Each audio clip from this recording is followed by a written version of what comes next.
चंद्रपुरम एक साधारण गांव था जो कोने कोने से भी खूबसूरत और शांत था। यहाँ के लोग भी अपने गांव की तरह शांत और दयालु थे। वे एक दूसरे के लिए मसीहा बनकर रहते थे। मगर सूरज ढलते ही यह शांति एक डरावने सन्नाटे में बदल जाती थी। और फिर आती थी वह रात, अमावस्या की सबसे गहरी रात। और फिर उस गहन अंधेरे से निकलती थी वह अजीब भयानक आवाज। बाबूलाल जो चौकीदारी करता था, अचानक काला साया आकर उसे टकराता था और वह पलक झपकते ही गायब। अगर कोई बच्चा गलती से भी घर के बाहर निकल पड़ता तो वही काला साया आता और उसे पकड़कर अपने साथ अंधेरे में खींच ले जाता था। अमावस्या की रात को कोई भी किसान या गांव वाला जो बाहर निकलता था वह कभी लौटकर नहीं आता था। रात 1 बजे के बाद चंद्रपुरम में बाहर निकलना यानी मौत को गले लगाना था। सुबह की पहली किरण चंद्रपुरम पर पड़ती तो जरूर थी, पर यह राहत नहीं लाती थी बल्कि सवाल छोड़ जाती थी। गायब हुए लोगों के परिवार या घर वाले क्या करते? लोग बस यही मान लेते थे कि शायद किसी जंगली जानवर ने उन्हें उठा लिया होगा या फिर वह डर के मारे कहीं भाग गया होगा। यह सिर्फ खुद को समझाने का तरीका था, क्योंकि असली सच इतना भयानक था कि कोई उसे मानना ही नहीं चाहता था। शुरुआत में चंद्रपुर के लोग बहुत परेशान थे, पर उन्होंने इस खतरे को गंभीर नहीं लिया। हर कोई यही सोचता था, ये मेरे साथ नहीं होगा। रायस्टार चंद्रपुरम के रास्ते से दूसरे गांव के लिए जा रहा था। फिर तभी अचानक उसके सामने एक ट्रक आ गई। रायस्टार वक्त रहते अपनी बाइक को चंद्रपुरम में मोड़ लेता है। तेज गति के कारण उसका संतुलन बिगड़ रहा था। तभी चंद्रपुरम में शाम हो जाती है। धीरे धीरे अंधेरा हो रहा था, पर अनजान रायस्टार और आगे बढ़ता जाता है। पर इस बार चंद्रपुरम में शाम के वक्त में ही अलग अलग आवाजें आ रही थी जो रात के 1 बजे आती हैं। वक्त के साथ गांव में अफरा तफरी मच जाती है। सारे लोग उस साए के डर से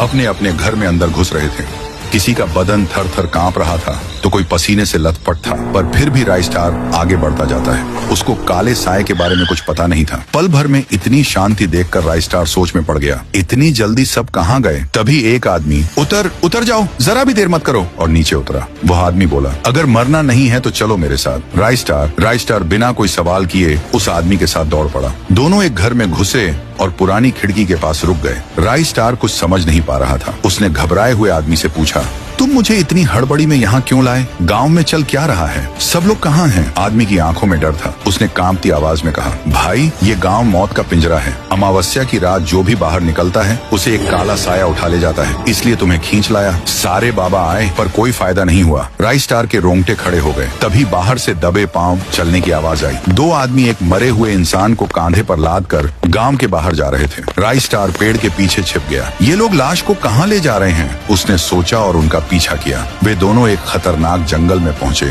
जहां एक पुराना डरावना कुआं था। वे लाश को फेंकने ही वाले थे कि पीछे से आवाज आई, रुक जाओ। तीनों पीछे मुड़े। सामने रायस्टार खड़ा था। कौन हो तुम? लाश को यहाँ क्यों ला रहे हो? सच बताओ वरना अंजाम बुरा होगा। एक आदमी गुस्से में बोला, तू कौन है बे? अपना काम देख। रायस्टार गरजा, सच बताओ वरना मैं गांव वालों को जगा दूंगा। उसकी धमकी काम कर गई। एक आदमी डरते हुए बोला, ठीक है बताता हूँ। उसने कहा, यह बात बहुत पुरानी है। एक साधु टुंग टुंग साहोरा हमारे इसी कुएं के रास्ते से गुजर रहा था। वह कुआं हमारे पूर्वजों का था। प्यास लगने पर टुंग टुंग साहोरा इसी कुएं के पास आया और पानी निकालकर पीने लगा। लेकिन पानी पीते वक्त ही हमारे पूर्वजों ने उसे रंगे हाथ पकड़ लिया। वे बेहद गुस्सा हुए और उसका अपमान किया। तेरी हिम्मत कैसे हुई हमारे कुएं से पानी पीने की? साधु टुंग टुंग साहो ने हाथ जोड़ते हुए कहा, देखो मुझे पानी पीने दो। मैं बहुत सफर तय करके आ रहा हूँ। 2 घूंट पानी पीने से तुम्हारे कुएं का पानी थोड़े ही कम होने वाला है। और साधु को पानी पिलाना पुण्य का काम है। पर हमारे पूर्वजों ने उसकी बात पर ध्यान नहीं दिया। टुंग टुंग साहो के पास आए, उसे धक्का दिया और कुएं के पास से भगा दिया। उसे जंगल के बाहर निकाल दिया गया।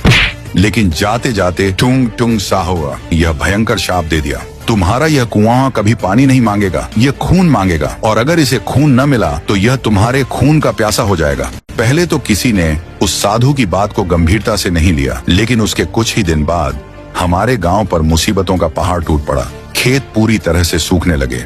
जमीन बंजर पड़ गई थी। व्यापार ठंडा पड़ने लगा। दुकान पर एक मच्छर तक नहीं आता था। भूख की करीब तक की नौबत आन पड़ी। घर में सब लोग बीमार पड़ने लगे। कोई खांसते खांसते दम तो ढा देता तो किसी को अचानक दिल का दौरा आ जाता। जब यह सब हमारे पूर्वजों के सिर से जाने लगा, तब अमावस्या की रात ठीक 1 बजे उन्होंने एक गरीब किसान की लाश लाई और सीधा उस कुएं में फेंक दी। कुएं के अंदर से एक भयानक निगलने की आवाज आई। उसके बाद से सब पहले जैसा हो गया। खेत में अच्छी फसल उगाई और व्यापार फिर से चलने लगा। अगर हम हर अमावस्या की रात को एक बलि नहीं देंगे तो हमारे घर में औरतें, बच्चे मारे जाएंगे। ये सुनकर राइस्टार दंग रह गया। उसके चेहरे पर भयंकर गुस्सा छा गया। तुम 4 की जान बचाने के चक्कर में 40 लोगों को मार रहे हो? ये तुमने गलत किया है, इसकी सजा जरूर मिलेगी। राइस्टार ने तुरंत उन्हें दबोचा और गांव वालों की मदद से लॉकअप में बंद करवा दिया। वह दोनों आदमी जेल में तक ढपते रहे। उसके बाद से चंद्रपुरम में शांति लौट आई। लोगों के बीच का डर खत्म हो गया और गांव के लोग खुशी से झूम उठे। लेकिन उन दोनों की बातें सुनकर ऐसा लग रहा था कि यह शाप कभी खत्म नहीं होने वाला है।